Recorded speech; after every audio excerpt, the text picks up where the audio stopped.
Shadow Minister Dr Luke Evans. The Labour government's elective reform plan said there are plans for 10 straight-to-test pathways. Could the Minister name them or give one example? Right, it's absolutely ridiculous, Mr Speaker. They turn up, carping and criticising about this government's elective reform plan. I just remind the honourable gentleman that when his party was in office, they delivered the longest waiting list in the history of the NHS. So if he wants to do a pop quiz, he can use Google. Dr Luke Evans. This is the Secretary of State's own plan, Mr Speaker.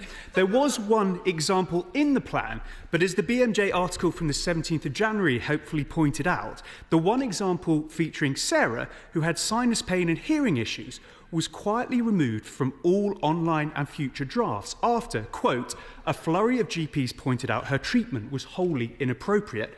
It goes on, I quote, Sarah can pick up her dose of unnecessary radiation along with her weekly shop.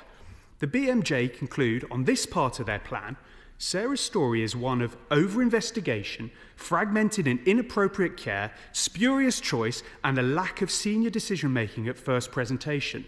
Activity for the sake of activity has little to do with high-quality care. Does the Secretary of State agree with the BMJ? If not, why not? Mr Speaker, I always believe in holding our hands up when mistakes are made. I'm happy to say the reason that case study was removed from the published elective reform plan is because it was a genuine mistake.